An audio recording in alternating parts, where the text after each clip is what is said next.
Notre rôle maintenant, c'est détecter notre lumière et en profiter au maximum. Et quand on a un plaisir ou un désir, la porte s'ouvre encore plus. Comprenez, c'est quoi la lumière? Lumière, amour. C'est pas important qui tu es, où tu es, comment tu es. Dieu t'aime. Dans la paracha de la Vaïra, on a expliqué, si vous vous rappelez, comment une personne peut créer l'univers qu'elle vit. On a étudié comment une personne,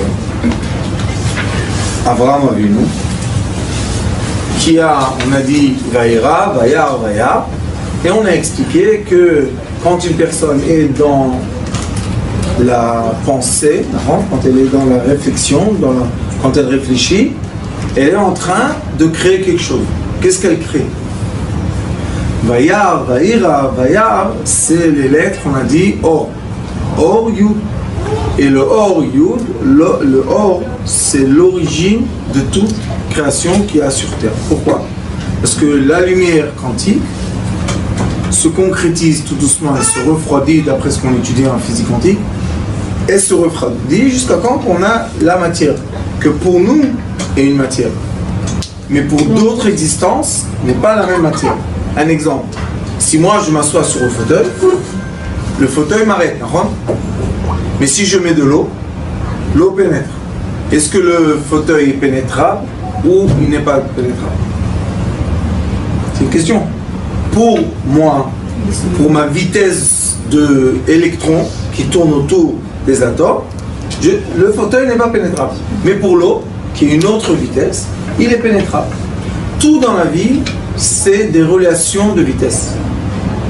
La question est, est-ce que je peux maintenant transmettre ce savoir que c'est dévoilé à Abraham Avinu? Abraham Avinu a eu la chance, hier à Elav, Beloné Mamre, Kechom Hayom, Petach Haoel. On a expliqué que d'après ce passouk-là, on voit que Abraham Avinu était dans une dimension de quoi? De réflexion, de lumière. Après, Abraham Avinu s'est réveillé de cette réflexion. Et maintenant, on a le côté droit, le côté gauche du cerveau qui font un aller-retour. C'est pour ça, Vayar, Vayar. C'est Patach et Shva, que c'est la Chokhma et la rigueur. Et après, on a l'action de Abraham Avinu qui court vers les Malachim.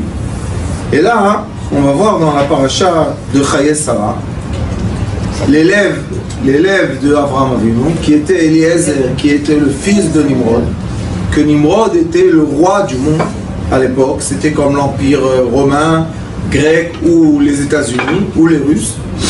Et le roi de l'empire de l'époque a dit à son fils Eliezer, mieux être l'esclave d'un maître que être le maître des esclaves. Pourquoi? Parce qu'il a fait le feu. Et il a dit à Abraham Avinu, je vais te brûler dans le feu. Quand est-ce qu'il a dit ça?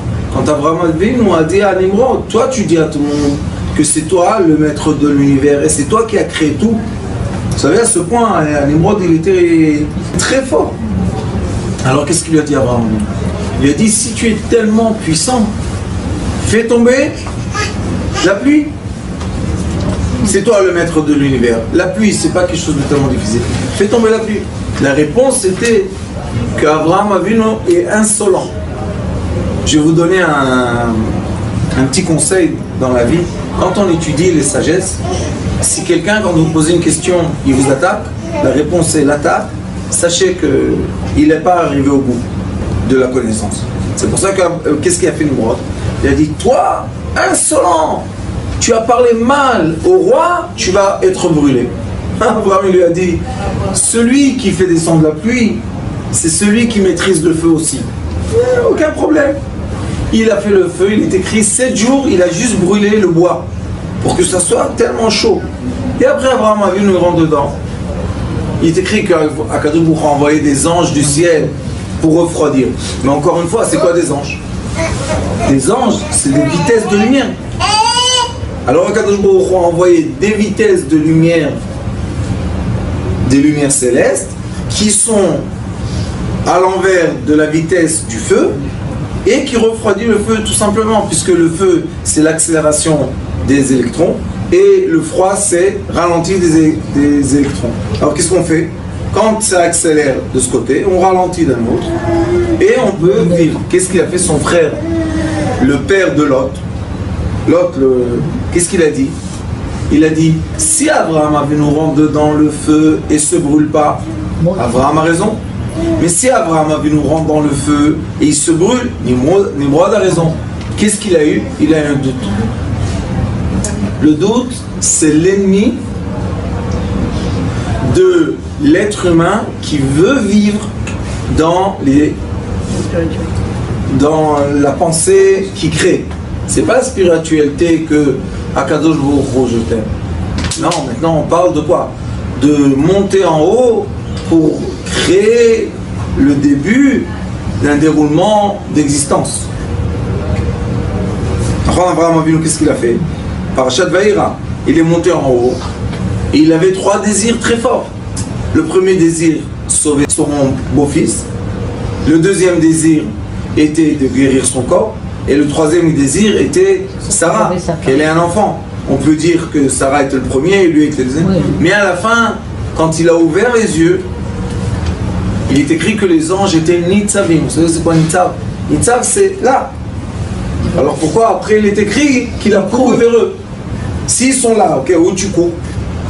Ça veut dire qu'ils étaient là parce que quand on imagine, et on va voir dans cette paracha comment il a transmis ce savoir à Eliezer et d'Abraham. Quand on est dans l'imagination, dans la volonté très forte, quand on ouvre les yeux, ça doit être très clair. Qu'est-ce qui l'empêche que ça soit clair? Le doute. Alors le père de Haran, qui est le frère d'Abraham, il s'est approché du feu. Qu'est-ce qui s'est passé? Il y a une flamme qui est sortie. Elle a brûlé en un instant. Alors les gens, ils ont dit, comment? Abraham Avinu, il est écrit que 7 jours, il tournait dans le feu. Il mangeait des fruits, il faisait ce qu'il voulait, 7 jours. Et lui, son frère, à peine il s'est approché, il a été brûlé. Quelle est la différence entre eux? C'est pas une différence, le corps. Le corps, c'est un frère. C'est l'esprit, l'état d'esprit de l'être humain. C'est pour ça que je vous ai dit aussi la semaine dernière, on fait un petit résumé comme ça pour rentrer dans cette semaine. Dans la semaine dernière, je vous ai dit que l'être humain aime et veut s'approcher de ses frères spirituels et non pas toujours du frère qui est mon corps, mon sanguin. Non, des fois on préfère les frères ou les enfants ou même des parents qui sont spirituels et non pas biologiques. Et ça s'appelle, il y a un passouk, Tov, mieux est Shachen Karov, un proche, que Me'ach Rachok, qu'un frère loin. Des fois on a la chance que les frères ce sont les Shachen, mais quand c'est pas le cas, chacun doit prendre son côté. Et c'est comme il lui a dit Abraham Avinu à l'autre, qu'est-ce qu'il a dit? Achim anachnu, aval. Mais si toi tu vas à gauche, moi je vais à droite. Si toi tu vas à droite, moi je vais à gauche. On ne sera pas ensemble sur la même terre. Pourquoi? Parce que il a dit toi tu fais avec moi une dispute. Pourquoi? Pour de l'herbe. Moi je me dispute pas. Va manger l'herbe combien tu veux. Moi j'ouvre une tente au milieu du désert. Mais on voit qui est celui qui a emmené les miracles. Abraham Avinu. Est-ce que ce sont des miracles? Bonne question. Est-ce que c'est un miracle quand je pense très très fort à ma mère, hop, elle m'appelle au téléphone? C'est un miracle? Non. C'est une question, puisque aujourd'hui c'est tellement connu que tout le monde le sait. C'est travailler les fréquences. Si on sait comment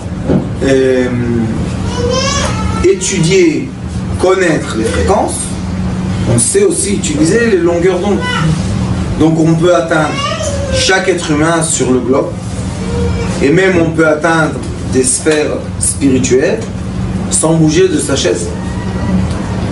Est-ce que ça c'est de la magie ou c'est du miracle ou bien c'est une simple technique? Quand on va dire une simple technique, il faut être prudent parce que c'est pas si simple que ça. Pas si simple que ça.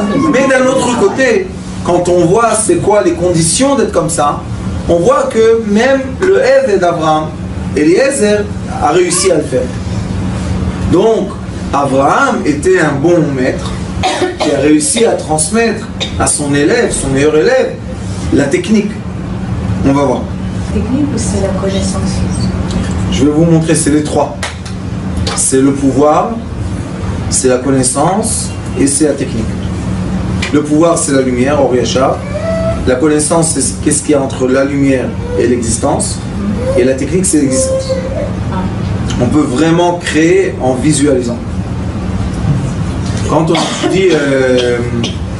étudie le Ari Akadosh, on sait que tout ce qu'on entend, tout ce qu'on sent ou tout ce qu'on dit, c'est des fréquences d'air.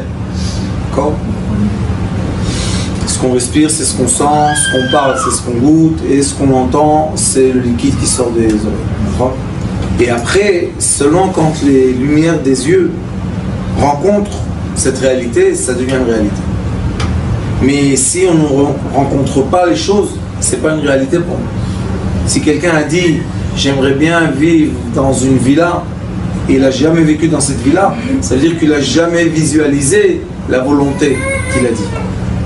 Alors, visualiser, c'est la chose la plus importante. C'est pour ça que tous les mots dans la Torah qui parlent de créer une réalité avec la pensée, c'est toujours des combinaisons de Aleph, Yud, Vav, Reish. Toujours. C'est toujours Avir, Vayar, Vaïra, Ori. Toujours des combinaisons de Aleph, Yud, Reish, Vav. Toujours, ça se combine ensemble. Pourquoi? Parce que c'est les lettres de Avir. Avir, c'est l'oxygène. Et Yud, c'est l'atome. Il n'y a pas l'or aussi? Ok. Or. Mazé Avir. Or. Ah, ok. Or, chez les lumières. Et Yud, chez les atomes. Donc on a l'atome, le concret. Mais l'atome, on sait que sa valeur est d'après le nombre d'électrons qui tournent autour de lui. C'est quoi le nombre d'électrons? C'est la quantité de lumière, puisque chaque électron représente quoi? Un photon. Donc nous avons le nombre de photons qui est représenté par le nombre d'électrons, qui est mesuré par le nombre de protons, qui est la masse de la matière. En effet, la masse de la matière tient de quoi? De la lumière qui contourne. Alors si on visualise tout de cette façon, on voit que la lumière est la plus importante. Mais l'être humain, il visualise beaucoup de degrés. Des fois, on rentre dans un esprit que la lumière est blanche et rien n'existe là-bas. Et dans ce silence que rien n'existe, comme dit le Rabbi Shimon Bar Yochai B'Idrazut, il dit Moach Shakit Veshachir, que le cerveau est dans un silence constant. Qu'est-ce que je vois là-bas? Après, qu'est-ce qui se passe quand j'ouvre un peu mes yeux et j'essaie d'imaginer, je sais pas, un paysage, une personne, quelque chose, mais les yeux fermés encore. Et des fois, j'ouvre les yeux et je rêve encore. Vous savez, on peut visualiser avec les yeux ouverts et on rêve, on dort. On est à moitié dormi. Et après, quand j'ai ouvert les yeux, et maintenant vraiment je vois ce qui se passe autour de moi. Donc on voit, même nous, on voit dans beaucoup de degrés de vue. C'est pour ça qu'il faut étudier tout cela. Et après, les psukim, on étudie. Alors il dit comme ça, quand il rencontre Eliezer d'Abraham, il rencontre le frère. Il dit, qui tu es, qu'est-ce qui s'est passé, pourquoi tu es là?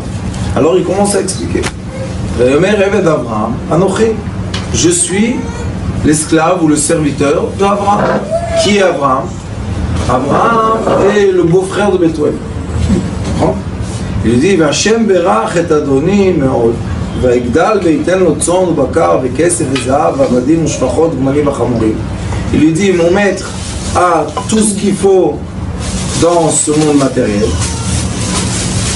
Et sa femme, Vatelet Sarah, Eshet Adoni, Ben l'Adoni. Quand il était vieux, après à 100 ans, il a reçu un garçon. Et mon maître, celui qui a ce garçon qui a 37 ans, et À ce moment-là, il avait plus que 37 ans, Yitzhak. Il dit, tu ne peux pas prendre à mon fils une fille qui est de Canaan, qui est Eretz Israël. Asher anochi yeshev be'artzo. Imlo el beit avi tilech. Va dans la maison de mon père. El mishpachti lakachat isha levni. Qu'est-ce qu'il demande? Abraham il dit, oui, c'est vrai que je suis prêt à vivre avec les gens de Eretz Canaan. Mais pour me marier, je cherche le sang de mes parents.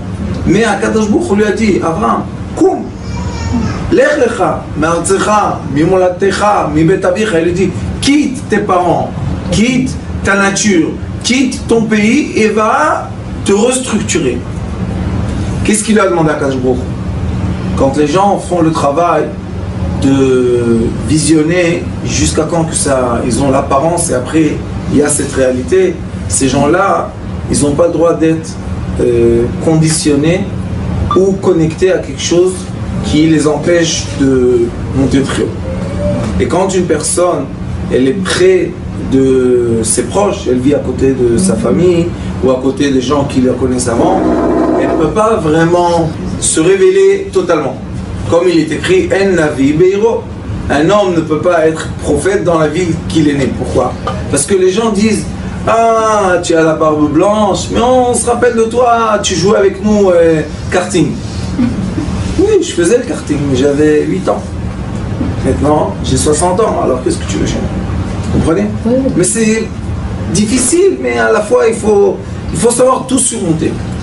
Mais après, quand on a tout surmonté, on choisit le sang qu'on veut être lié avec, parce que l'être humain, on ne peut pas dire qu'il est complètement détaché du sang. Il y a des choses qui passent dans les gènes quand même, on ne peut pas ignorer toutes les gènes. Malgré qu'il y a beaucoup d'études dans le monde qui ont prouvé que la conscience de l'être humain change les gènes. On peut changer les gènes de son corps et se transformer en quelque chose d'autre en une génération. Et vous faites tout comme ça, oh c'est bizarre, mais regardez vos grands-mères qui étaient Tunis, Maroc, Algérie, et regardez vos visages d'aujourd'hui, rien à voir. Pourquoi? Qu'est-ce qui a changé? Les gens qu'on voit, l'air qu'on respire, les comportements, la nourriture. Alors vous voyez que la façon de l'éclairage de l'être humain change son physique. Abraham Avinu lui a dit, le physique est la base, je veux que tu prennes des enfants de la maison de mon père. Pourquoi de son père? Parce que tous étaient idolâtres.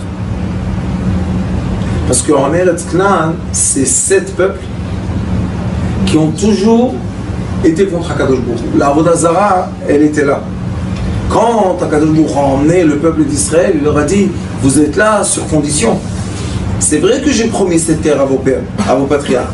Je l'ai promis à des conditions, qu'ils ne fassent pas l'idolâtrie. Mais si vous venez sur cette terre et vous faites la même idolâtrie, vous allez aussi sortir de cette terre. Alors il lui dit, et encore une chose qui est très impressionnante dans cette paracha, c'est que Avraham Avinu, il est sur son lit, il vient de perdre Sarah. D'après la chronologie des choses, Avraham Avinu a perdu Sarah quand il a égorgé son fils Yitzhak. Alors comment Avraham Avinu, c'est la vie rabbinique, il faut lire Rashi. Quand on dit qu'elle a vu Yitzhak, elle est tombée du chameau, c'est parce que il est venu de Gan Eden. C'est pour ça, Sadeh de Gan Eden. Il est venu de Gan Eden. 3 ans, il est écrit que les anges ont réparé son corps. Il est revenu. Il a fait une chemin masculin, féminin. Il est revenu masculin pour avoir des enfants. Et quand elle voit Yitzhak, c'est après. Mais lui, Eliezer d'Abraham, quand il va faire la mission de son maître, en effet, dans la logique, il n'y a pas Yitzhak. Alors comment il va chercher une fille à quelqu'un qui n'existe pas? Et Eliezer d'Abraham n'était pas quelqu'un, on va dire, un mesquin. C'était celui qui représente Abraham Avinu dans le monde. Et Abraham Avinu était déjà un être très très connu. Il a gagné les Nimrod, il a gagné les rois de Sédom, c'est quelqu'un de connu. Alors qu'est-ce qu'il fait maintenant Ça veut dire qu'Abraham, il était sûr qu'Hachem allait tenir sa promesse. Ben oui. C'est quoi qu'il était sûr? Nous, on pense logiquement. Mais en vérité, après le monde de la logique, il y a le monde de l'amour. Le monde de la logique encore tient du cerveau, mais le monde de l'amour est au-delà du cerveau. Des fois, on aime quelqu'un. On sait qu'il nous fait du mal, mais on l'aime. Comment tu aimes quelqu'un qui te fait du mal? C'est que l'amour est au-delà de la réflexion du logique. La réflexion logique, c'est un débat entre le côté droit, le côté gauche du cerveau. Yesh marshava et yesh higayon. Il y a la pensée et il y a la logique. Et hop, ça va et s'en va en aller-retour. Mais il y a aussi la vie d'une personne. Alors comment on fait? Comment on choisit le bon chemin? Eliezer rêve d'Abraham. Abraham Avinu le fait jurer. Vous savez que c'est jurer, c'est interdit. Il le fait jurer, il lui dit, regarde, la Brit Kodesh que j'ai reçue, Ishmaël et Yitzhak, sera témoin que Yitzhak vivra. Abraham, tu es tellement gentil, tu es un peu âgé quand même. Peut-être t'as pas pris aujourd'hui que l'on est. Mais Abraham, il est sûr de ce qu'il dit là. Prends les chameaux, fais ça, prends ça, c'est ça. Alors qu'est-ce qu'il fait Eliezer ben Abraham? Il dit, Abraham Avinu m'a enseigné quelque chose. Cette connaissance de projeter une réalité avec sa pensée, on va voir dans les psukim que Eliezer Abraham a fait exactement comme Abraham Avinu. Et il sort d'Abraham Avinu, il dit à Kadosh Baruch Hu, écoute, on va faire entre nous un pacte. Erem, Aram Tzova, que c'est Aram Naharaim, que c'est l'endroit d'Abraham Avinu, que c'est Babylone, est loin de Eretz Israël, combien de temps? 2 semaines à pied. D'où on étudie ça? Quand on fait Morid Atal, Shiva Ruach Morid Ageshem, et après on fait Barech Alenu. Pourquoi on prend 2 semaines? Que le dernier des gens qui vont à pied jusqu'à Babylone soit arrivé à leur maison. Et on attend. Pourquoi? Parce que Akadosh Baruch Hu dit que les gens qui sont en route, leur prière est acceptée plus que les gens qui sont dans la maison. Ovrei Drachim, Tfilat Ovrei Drachim. Ceux qui sont en route, c'est pour ça des fois quand on est dans l'avion 5 heures, on a le temps de demander des choses et on descend de l'avion et oh, tout s'arrange. C'est bien des fois de prendre l'avion. Ça change les idées, ça change les anges. Des fois il faut faire ça, même avec Yaakov Avinu. Quand il est parti de Lavan, il est venu en Eretz Israël, il est écrit que les anges ont changé. Et après il est descendu en Égypte, il a dit si la Shrina ne descend pas avec moi, je ne descends pas en Égypte. Alors c'est la Shrina est descendue avec lui. On voit qu'on doit être accompagné de quelque chose. Alors Abraham Avinu dit à son esclave Eliezer, va là-bas, 2 semaines de route et 2 semaines de retour, ça fait 1 mois et quelques. Mais Abraham Avinu est en train de mourir, quel mois? Qu'est-ce qu'il dit Eliezer? Il dit à Kadosh Baruch Hu, si aujourd'hui, je sors de chez Abraham, et aujourd'hui, je suis là-bas, et aujourd'hui, je suis sur le puits, c'était pas un puits, c'était un fleuve, je suis sur un fleuve, et aujourd'hui, je vais rencontrer la petite fille, et aujourd'hui, je vais la voir, je suis prêt à faire tout ça. Mais si aujourd'hui, j'arrive pas là-bas, et aujourd'hui, je rencontre pas exactement cette fille, et il a fait des conditions. Il a dit pas une fille seulement qui va me donner à boire, mais une fille qui va avoir la force de donner à boire à tous mes chameaux. Pourquoi il a dit les chameaux? Parce que les chameaux, l'âne, le chameau, et encore un, je me rappelle plus c'est qui, représentent la Vodazara. Et qu'est-ce qu'il a dit Eliezer d'Abraham? La mère du petit-fils de Abraham Avinu, le petit-fils doit être généreux comme Abraham Avinu. Et la générosité d'Abraham Avinu était d'accepter tout le monde dans sa tente. Ça veut dire de l'être humain jusqu'aux chameaux, jusqu'aux animaux. C'était Abraham Avinu. Alors il a dit, cette fille-là, elle doit avoir la générosité et l'accueil des invités en elle. Vous imaginez combien de conditions? Et toutes les conditions sur nature. Il n'a rien demandé de naturel. Très difficile. Nous, quand on y pense logiquement, qu'est-ce qu'on dit? Un échec d'avance, il demande une chose pas naturelle, disons, mais 10 choses d'affilée pas naturelles. Et qu'est-ce qu'il a demandé en plus? Que tous les gens qui sont avec lui fassent le saut du chemin, ça s'appelle Kfitzat Haderech, et ça on appelle aujourd'hui la télétransportation. Les Yéménites, jusqu'à une dernière génération, ils savaient faire Kfitzat Haderech. Et je vais vous étonner, notre cher rabbin Rav Mazouz, il a chez lui un bâton, une canne, que sur la canne il y a écrit des noms, que les Djerbiens sautaient comme ça, ils faisaient le saut du... Alors, la téléportation est connue dans la Torah, ça fait des millénaires déjà. C'est pas quelque chose de nouveau pour nous. Les Kohanim au Beth Amikdash, Moshe Rabbeinu qui monte, qui sort, qui vient, qui va. Quel Mazouz? Oui, de Bnei Brak. Il a chez lui, il dit que c'est interdit de... Il veut pas dévoiler ce qui est écrit dessus, mais il y a des noms qu'on écrit sur un bâton, où on prononce, où on pense, je sais pas comment on fait ça, et hop, on est dans un autre endroit.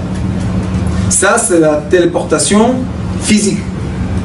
Le Ari HaKadosh, dans Sha'ar HaGilgulim, explique qu'il y a aussi la téléportation qui est spirituelle. Veut dire qu'une personne peut exister dans beaucoup d'endroits à un moment.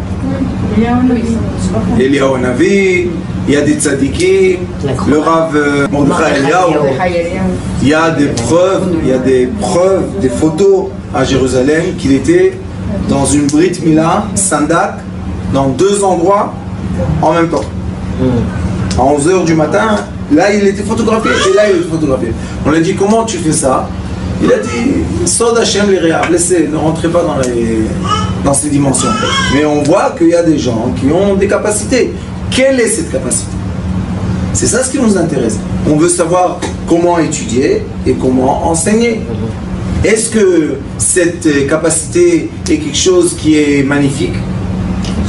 Ça dépend. Où est la pensée de l'être humain? Quand un être humain comprend que sa réalité physique, c'est seulement un miroir de quoi? C'est seulement le miroir de sa pensée. Alors il y a encore un problème d'être à la fois ici et à la fois, dit le Ari HaKadosh, dans 1000 places. 1000. Et donc les Yéménites, ils étaient forts dans ça? Bon, dans tout, Mordechai, il marchait dans le champ, et on ne le voyait plus. Où il était? Il allait là-bas, il était là-bas. Tout le monde peut utiliser alors? Oui. Alors c'est quoi le but réel si tout le monde peut utiliser? Oh, maintenant la question est, est-ce que cette lumière qu'on utilise, est-ce que ça veut dire qu'on est dans un degré élevé, ou bien ça veut dire que nous sommes dans la connaissance très avancée de la nature? C'est ça notre question, parce que si quelqu'un fait à côté de nous certains miracles, et on est étonné. Vous savez qu'est-ce qu'il disait mon Rav? La dernière des choses qu'il faut faire, c'est d'être étonné dans la vie. Parce que quand tu es étonné, hop, on te piège ton âme. Et maintenant, il y a quelqu'un qui prend le volant de la voiture et tu deviens un esclave. Alors Abraham Avinu, pour que Eliezer d'Abraham soit un vrai serviteur et qu'il ne soit pas étonné de lui, parce que s'il est étonné, il va être un esclave, ça ne sert à rien. Abraham Avinu voulait que les gens soient libres et croyants. Il ne voulait pas des esclaves. Alors Abraham Avinu a expliqué et a enseigné Eliezer d'Abraham comment faire ce miracle ou pratiquer le saut du chemin, pratiquer la réalisation des d'un être humain. D'accord? Il y a 200 ans, quand Rabbi Chaim Ben Attar a montré au roi de l'Espagne que le curé fait des mitzvot avec sa femme, il lui a montré ça avant quoi? Sur un petit miroir. Et il lui a dit plus que ça. Nous aujourd'hui on ne sait pas faire ce qu'il a fait. Il lui a dit tire une balle dans le miroir et tue le curé. Il a tiré, le curé est mort. Rabbi Chaim Ben Attar, c'est une histoire connue, c'est écrit même en Espagne, dans les rois, c'est écrit dans les livres des rois.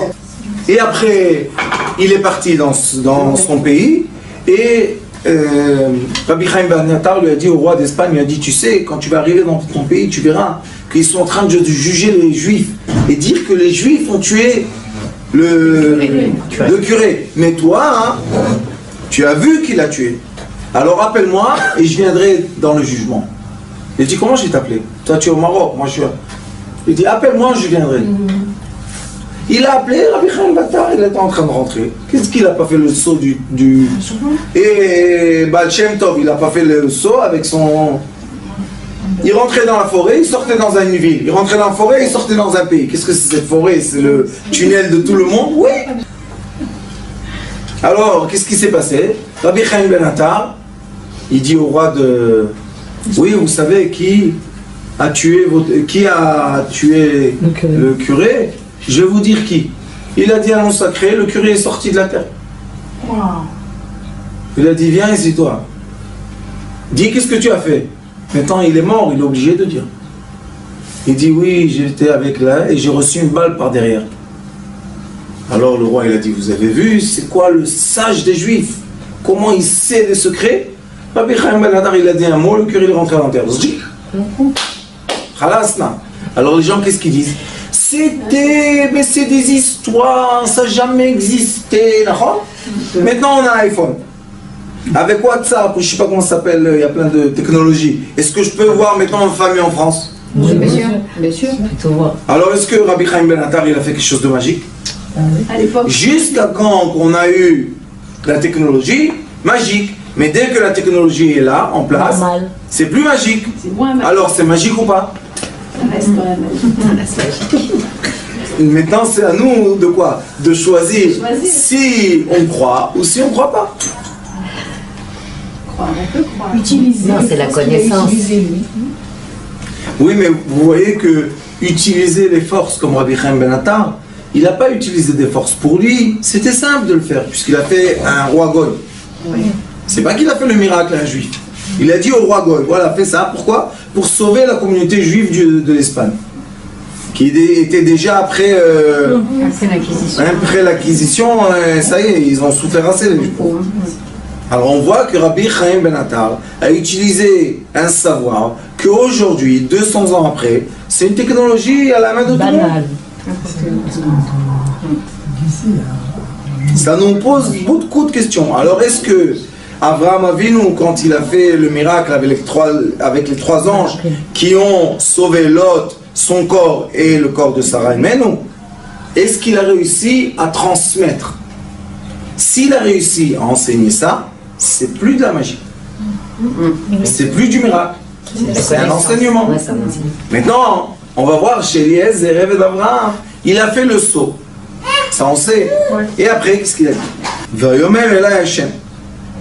Dieu m'a dit, parce qu'il dit avant, il dit, j'ai dit à mon maître, Eliezer d'Abraham, il dit à Lavan, il dit, j'ai dit à mon maître, et si la fille ne va pas vouloir venir avec moi, qu'est-ce que je fais?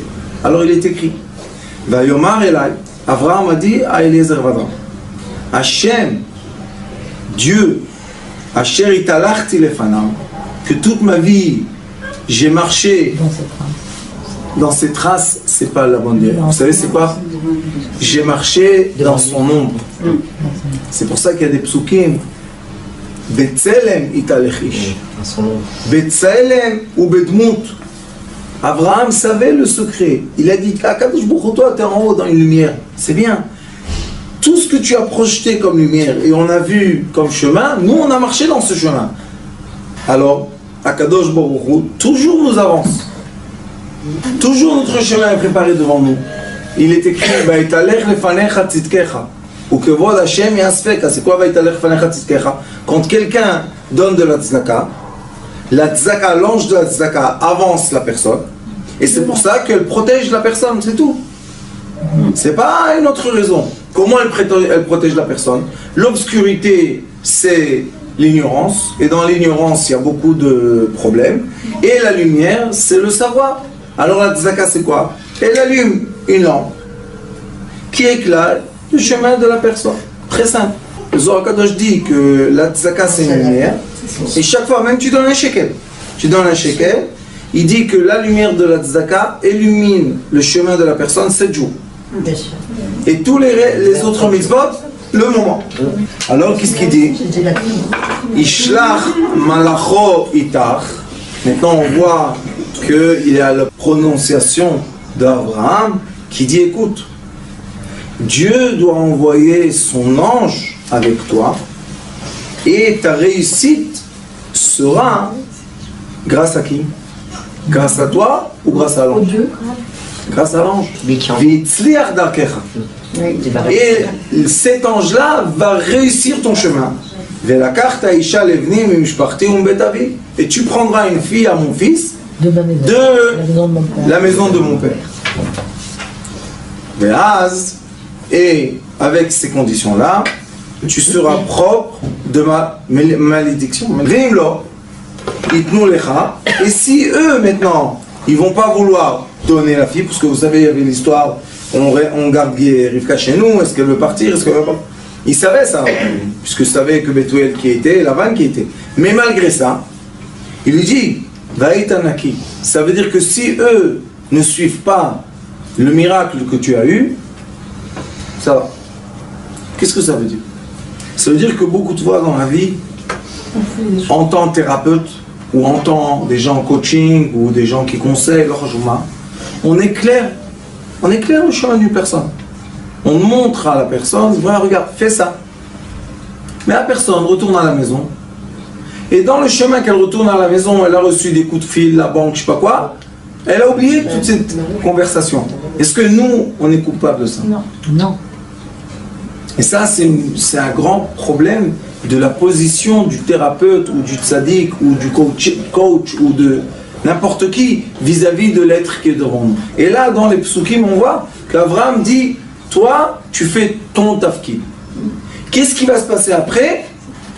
Tu es propre. C'est comme une personne, on dit dans Parnassa, toi, fais ton tafkid, pas travailler. Combien ça va ramener ce travail-là? 8 heures, on ne sait pas. Ah, pourquoi quand tu ramènes pas assez à ton idée, tu es contrarié de toi-même? Jamais de la vie. Des fois tu donnes 8 heures, tu emmènes 10 000, des fois tu donnes 8 heures, tu emmènes 5 000, et des fois tu emmènes 20 000. Qu'est-ce que tu as fait? Rien du tout.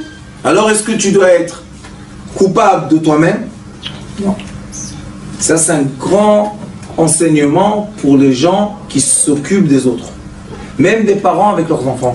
Des fois, ils font tous les efforts possibles. Et l'enfant, il se débat, il fait toutes les bêtises du monde. Je dis pourquoi? Parce qu'on fait trop d'efforts. On veut remplacer Dieu. On veut remplacer les anges. Est-ce qu'on peut le faire? Non. Qu'est-ce que je dois faire? Lâcher. Lâcher prise, laisse les choses se dérouler. On ne sait pas pourquoi cet enfant se déchire de la famille et il va chercher ailleurs. Et on ne sait pas ce qu'il va trouver là-bas. Et peut-être que là-bas, il va trouver une grande lumière et il va revenir, il va faire un grand kavod. On ne sait rien du tout. Mais quand on insiste, peut-être on fait du mal. C'est pour ça que beaucoup de thérapeutes en Israël tiennent le coup entre 3 ans et 5 ans le travail. Pourquoi? Parce qu'ils veulent insister de recevoir le résultat. Mais le résultat ne tient pas seulement de ce que tu fais toi, il tient aussi de la personne qui y reçoit. Des fois, les gens sont tellement captifs, quand une fois on les voit, on leur parle, il n'y a plus de cancer, plus du tout, rien. Et on en a vu des comme ça.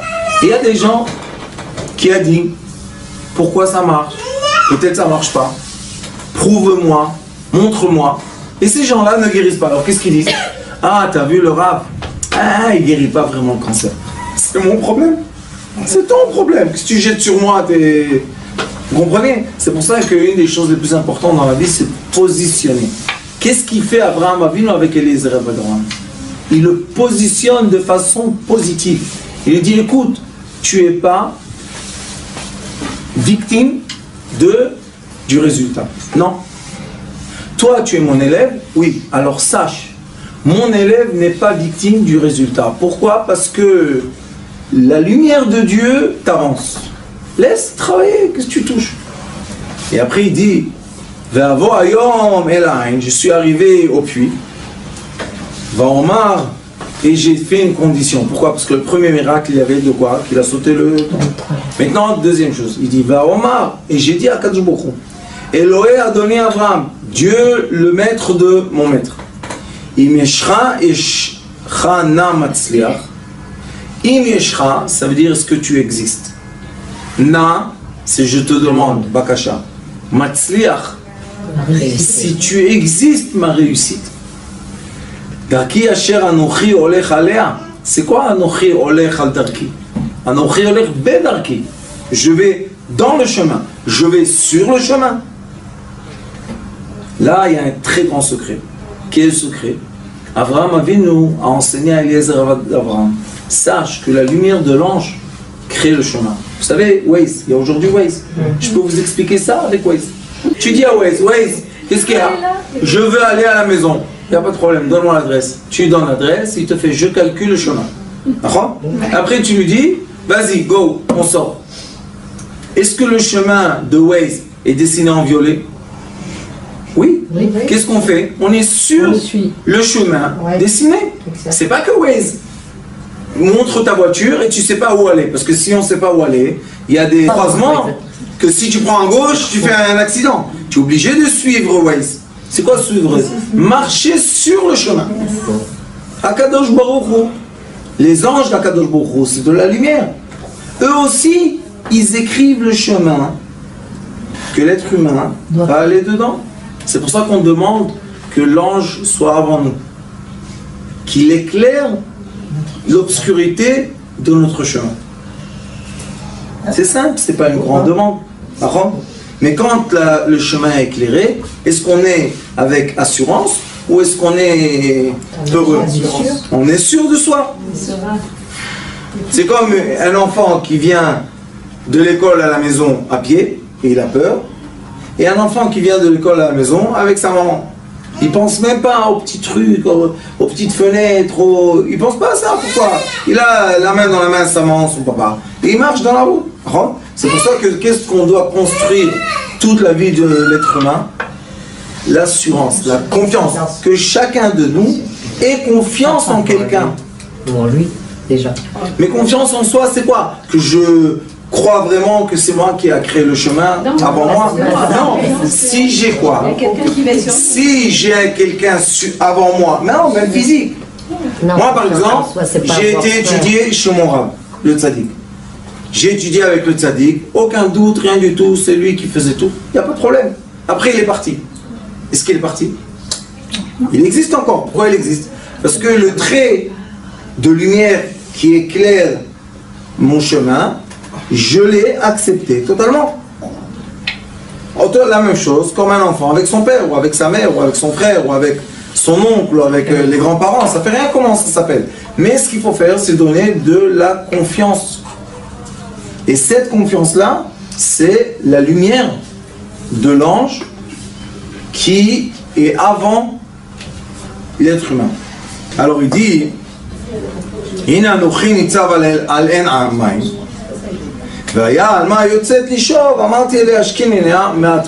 dit, il lui a raconté. Et la jeune fille qui va venir, je vais lui dire, donne-moi à boire un peu. Elle doit me dire, regardez les conditions comme ils sont compliquées.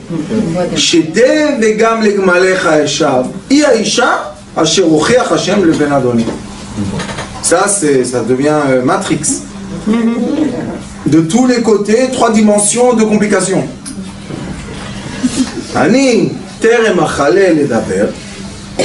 Et écoutez bien le mot qui dit: avant que je finisse de parler, El Libi, à mon cœur. Et ça, c'est un grand, grand secret. C'est des conditions ou c'est une prophétie? Conditions. Il a dit si c'est là et là et là et là, oui. Sinon, non. C'est quoi ça? Condition, prophétie? Condition. Condition. Vaomar, Hashem Eloké Avi. Je l'ai dit, Ata Eloké Hashamayim. Écoute, si ça marche comme ça, comme ça, comme ça, oui. Sinon, non. Pourquoi il le répète 2 fois? Non, là, il le raconte. Il le dit une fois, et après, quand il arrive là-bas... il raconte maintenant, il raconte l'histoire. Il lui re-raconte à nouveau. Il raconte le miracle. Pourquoi il raconte le miracle? Parce qu'il veut dire à Bethuel, écoute, cette fille Rivka a été choisie par le ciel et non pas par moi. C'est pour ça que je demande, est-ce que c'est une condition ou une prophétie? Non, Rabbanit, c'est une condition qu'il a fait avec Akadosh Baruch Hu, mais comme la condition Se réalise. s'est réalisée, donc maintenant, quand je vais parler avec Lavan, je vais lui dire, écoute, c'est pas moi qui l'a pris et je l'ai mis l'or sur elle et tout, par force. Elle a apparu tout d'un coup. Et écoutez comment il dit. Ani ter emachalel edaber. J'ai même pas encore fini de dire les choses. Comment on dit les choses à Akadosh Baruch Hu? On crie ou on parle dans la tête? Non, on peut crier. Qu'est-ce qu'il a fait Abraham Avinu? Vayera Hashem el Abraham dans le cerveau.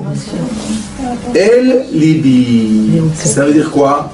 J'ai demandé de mon cœur. Si on demande du cœur, ça veut dire que le cerveau est en silence. Parce que quand le cerveau est en bruit, le cœur n'a pas la parole. Enfin, on est en bas. Mais quand on arrive à calmer son cerveau, le cœur commence à parler. Et le cœur, c'est quoi? Vous savez, ça s'appelle Hevel.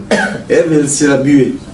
Comme le cœur est très chaud, les poumons refroidissent le cœur. L'air qui sort de notre gorge, c'est quoi? La buée. C'est la buée du cœur. Donc, quand on demande quelque chose, si le cerveau est plein de bruit, j'ai problème à la banque, j'ai problème avec mon frère, j'ai problème avec ma soeur, j'ai problème avec mon mari, est-ce que le cœur peut parler? Deuxième, très profond enseignement. Quoi? Quand tu veux entendre la vérité de quelqu'un, laisse-le parler un peu. Au début, il dit n'importe quoi. Pas à droite, à gauche. Et à un moment, quand tu lui permets d'être, il se calme et là sort ce qu'il veut vraiment dire. Akadosh Baruch Hu, la même chose avec nous. Quand on parle du cerveau, à droite, à gauche, oui mon fils, parle pas. Et à un moment, on est tellement accepté et écouté que les choses sortent Du cœur. Quand les choses sont sorties du cœur, comme Abraham Avinu quand il était là-bas, à la sortie, à l'entrée de la tente, qu'est-ce qu'il faisait? Il demandait, puisque Dieu était avec lui. Vayera Elav Hashem, Dieu était avec lui. Comme là, il a dit, Va Omar Hashem, j'ai dit, Dieu parle avec moi. Oui, quand est-ce qu'il a parlé avec lui et ça s'est réalisé? Quand il a réussi à emmener la parole et la volonté au cœur. C'est quoi le cœur? Le cœur, c'est la partie inférieure du corps qui doit traverser les poumons pour partir par la gorge, pour sortir par la bouche. Mais le feu du cœur monte aussi au cerveau. Et qu'est-ce qu'il fait? Il donne au cerveau des messages. Quand le cerveau est calme, on peut savoir quels sont nos sentiments. Mais quand le cerveau est dans un bruit, on ne peut pas savoir quels sont les sentiments. Aujourd'hui, il y a une jeune fille qui est venue me voir. Je lui ai dit, je lui ai fait un petit pouls. Je lui ai dit, est-ce que tu ressens un changement? Elle m'a dit, non, c'est la même chose. Je lui ai dit, comment ça peut être la même chose si je m'approche avec toi une polarité plus, moins à droite ou moins, plus à gauche? Comment tu peux? Regarde. J'ai dit, calme-toi, calme-toi. Hop, il y a eu un silence. Hop, on a mis la polarité. Tout de suite, elle a ressenti. Il m'a dit, pourquoi je n'ai pas ressenti tout à l'heure? J'ai dit, parce que tu vas à droite, à gauche, iPhone, mon copine, WhatsApp. C'est quoi cette génération? Les gens veulent parler de téléportation. Ils veulent parler d'arriver à la Lune.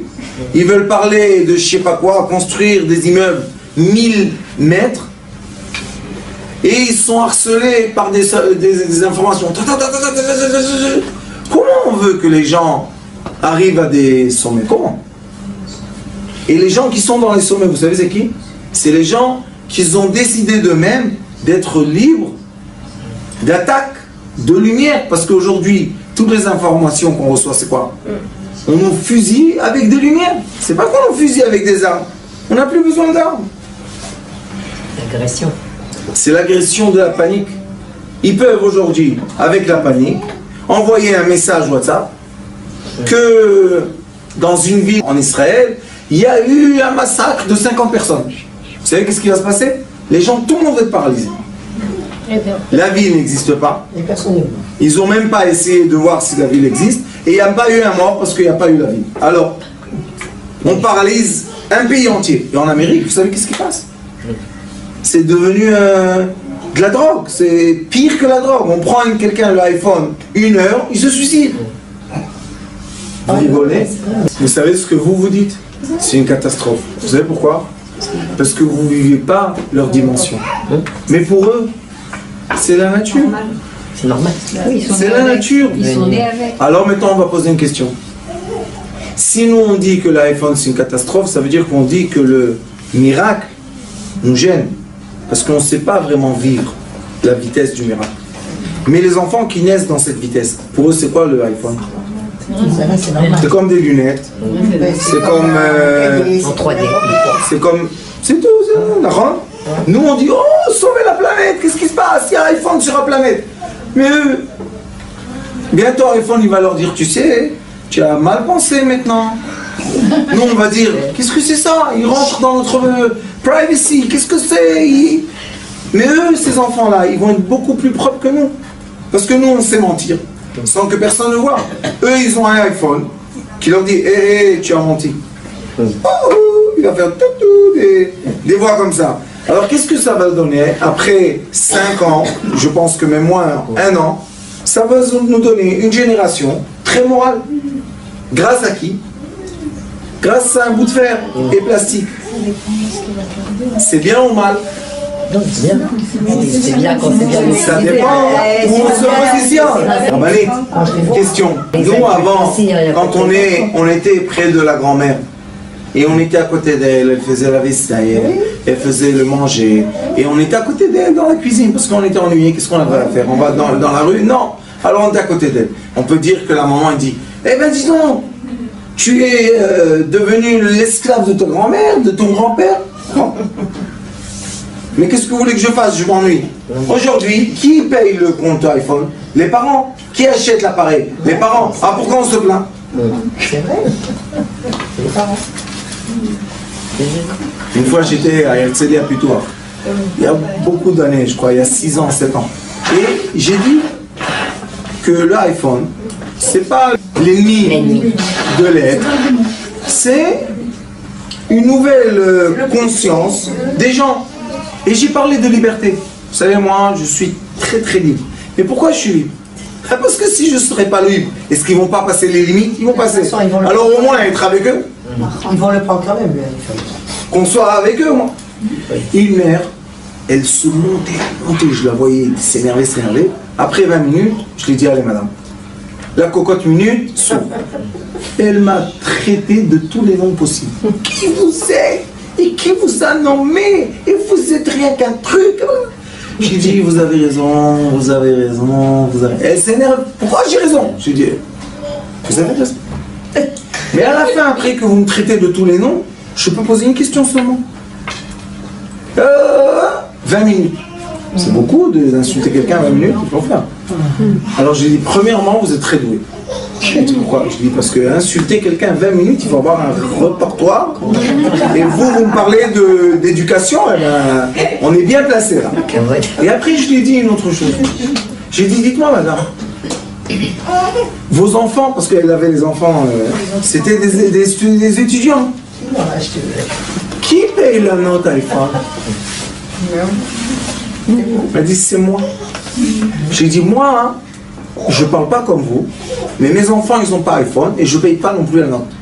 Alors la différence qu'il y a entre nous, c'est que vous m'insultez 20 minutes et vous payez la note iPhone et vos enfants ont tout vu parce qu'ils ont tout vu. Et moi, là, mes enfants, ils n'ont pas vu parce qu'il n'y a pas d'iPhone et ça ne nous intéresse pas. Pourquoi ça ne nous intéresse pas? Parce qu'avec papa, on parle, on mange, on étudie, il y a une vie. Comme moi, j'ai reçu de mon grand-père, pas une vie iPhone. Mais vous n'avez pas la patience d'ouvrir un livre et étudier avec votre fils. Alors vous lui donnez l'iPhone, comme ça, chut, mute, check it. Avant, vous savez c'était quoi? Les télévisions dans les chambres. Vous vous rappelez de cette période? Dans toutes les chambres, une télévision. Ils n'ont pas besoin aujourd'hui de la télévision. Ils ont l'iPhone. Oui, mais ils voient les copains, alors ils veulent comme les copains. Rabbanit, nous, on doit savoir une chose. c'est la nouvelle génération qui grandit, qui va être un jour des adultes. Est-ce qu'on doit les jeter ou est-ce qu'on doit les enlacer? Hier, il y avait chez moi une mère. Ma fille, c'est... J'ai dit, madame, faites-moi plaisir. Donnez-la moi. Je vais l'acheter d'où? Et laissez-moi tranquille. Je dis pourquoi? J'ai dit parce que vous criez, vous pensez qu'elle est religieuse. Ça fait longtemps qu'elle n'est plus rien du tout. Et malheureusement... Elle dit, mais vous, Laura, vous permettez tout ça?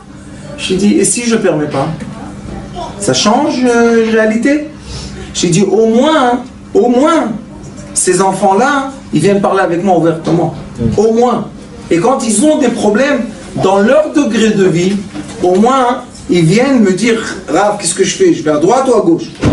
Mais vous avez tout coupé, tous les ponts. Alors qu'est-ce que vous voulez? Vraiment, c'est un débat dans ma tête. Est-ce que je dois accepter les gens comme ils sont déformés, les jeunes surtout, et qui parlent avec moi, comme ça je peux les entendre et savoir ce qui se passe? Ou bien on doit être ferme et dire ceux qui sont dans ces lois dedans et les autres on le jette derrière la barrière?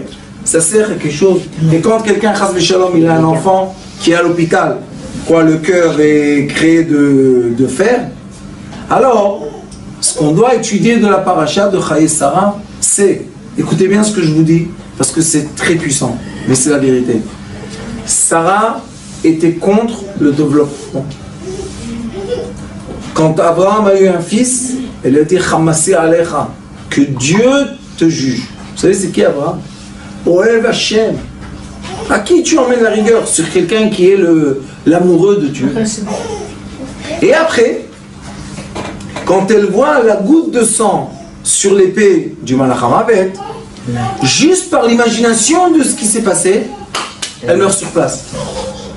Pourquoi tu restes pas là? Tu vois le mariage de ton fils, tu vois Rivka. Rivka était très gentille. La preuve qu'ils lui ont fait un test à Rivka, ils l'ont fait rentrer dans la tente de Sarah et tout est revenu. Le nuage est revenu, la lumière s'est allumée, la chala s'est gonflée. Est-ce que le mariage de Yitzhak et Rivka est quelque chose de bien pour la famille de Sarah ou quelque chose de mauvais? Quelque chose de très bien. Pourquoi elle n'a pas profité? Parce que Sarah était ferme. Elle était dans le négatif. Elle était ferme, dure. Baoel. Sarah betochaoel. Elle est fermée dans l'enveloppe. Elle est rigide. Très rigide. Fermée. Vous savez qu'est-ce qu'elle a dit à Abraham? Chamassi alecha. Toute ma colère sur toi et Dieu te juge. Eh ma fille, calme-toi un peu. C'est Abraham Avinu. Pourquoi elle a dit ça? Parce que Abraham a eu un fils avec Agar. C'est elle qui l'a emmené. Mais c'est elle qui l'a emmené. Rabbanit, vous avez presque raison. Mais je vous ai dit tout à l'heure, les sentiments restent. C'est vrai. Et vous savez qu'Agar, le premier enfant, elle a avorté. Parce que Sarah lui a fait un coup d'œil. Qu'est-ce que tu veux, Sarah? De là ou de là, qu'est-ce que tu veux? Abraham, il n'a jamais demandé à Agar. Lui, pour lui, Sarah, c'est sa femme, c'est fini. C'est elle qui l'a. Alors on voit qu'elle était dure. Ceux qui sont durs comme ça, ils voient une goutte de sang, ils meurent. Tout est drame. Tout va très loin. Abraham Avinu, qu'est-ce qu'il y a? C'est vrai, j'ai sacrifié mon fils, mais Dieu a dit que ça va être le patriarche de tous mes descendants. Donc, patriarche de toutes mes descendants. Il a envoyé son esclave. Quoi, il a envoyé, il est fou? Mais la preuve qu'Abraham Avinu était présent quand Yitzhak s'est marié. Il a profité cette vision de vie, de voir j'ai des descendants. Pourquoi il a fait ça? Parce qu'il était souple. Abraham Avinu était quoi? Était ce que je vous enseigne aujourd'hui. Il est monté dans la lumière. Et dans la lumière, c'est l'origine de tout. Et on peut, quand on est dans le degré de silence, de méditation, de concentration, de purification de son âme ou de son bien-être, on peut demander des choses qui sont très très élevées. et ouvrir les yeux et les voir se réaliser. Même si tout le monde te dit que tu es fou. La preuve que seulement les fous, et là on a le Rambam qui nous aide. Le Rambam il dit Loulé Amishtagim, s'il n'y aurait pas eu les fous, En Olam Kayam, le monde ne peut pas exister. Vous savez pourquoi? Parce que ces fous-là, c'est les gens qui réalisent tellement la présence lumière qu'ils emmènent la lumière dans ce monde. Sinon la lumière, elle voit un obstacle, qu'est-ce qu'elle fait? Elle retourne. Qu'est-ce qu'elle a besoin de pénétrer? N'importe quoi. Mais les fous, qu'est-ce qu'ils font? Ils pénètrent. Ils disent viens, viens, viens. Et pour qui ils font ça, vous savez? Pour tous les frères qui lui disent tu es un fou. Le Ari Akadosh, dans le livre qui s'appelle Shar Gilgulim, qui est les réincarnations, il explique là-bas un secret et une base très très forte. Vous savez ce qu'il dit? Il dit ceux qui sortent du groupe, disons on est dans le désert, un groupe, et on n'a plus d'eau. Il y a quelqu'un qui va se lever et qui va aller chercher l'eau. Mais tout le reste sont assis, ils disent t'es fou, tu vas mourir, tu vas mourir. Et eux assis sans eau, ils vont pas mourir. Il dit, et lui, il a dedans une force de quoi? De chercher l'eau pour qui? Pour ceux qui l'insultent. Et il dit, le Ari Kadosh, il dit, pourquoi quand il trouve l'eau, qu'est-ce qu'il fait la première chose? Il appelle tout le monde à boire. Eh mon fils, ils t'ont appelé fou. Ils t'ont critiqué et ils t'ont souhaité que tu meurs. Et quand tu trouves l'eau, tu leur donnes gratuit. Il dit au moins mets un chômeur et demande de l'argent, une pièce d'or pour chaque goutte d'eau. Il dit les neshamot qui sont pour les autres, c'est ceux qui vont toujours avancer, ils vont avancer la technologie, avancer l'enseignement de la Torah, avancer la médecine, avancer tout ce que vous voulez. Ce sont des gens que quand ils ont fait le pas en avant, tout le monde leur a dit tu es fou, ça ne va pas marcher, c'est n'importe quoi, tu perds ton argent, tu perds ton temps. Mais quand il réussit, tout le monde vient à côté de lui. Dis-moi, tu veux pas donner pour notre yeshiva peut-être? Tu veux pas contribuer à ça? Tu veux pas aider ta tante, ta mère, ton... Pitom, il a beaucoup de... Pourquoi? Tout le projet, le chemin que j'ai fait, vous m'avez essayé d'éteindre ma lumière. Mais ces gens-là, c'est Dieu qui illumine leur chemin. Seul Dieu. Seul. C'est pour ça que c'est des gens qui ont un courage qui est au-delà de la nature. Ce courage-là, c'est parce que ces gens-là, ils sont connectés à Kadosh Baruch Hu d'une façon complète. Alors ils ont l'ange d'Akadosh Baruch Hu qui va devant eux. Et cet ange-là, vous savez c'est qui? C'est eux en haut.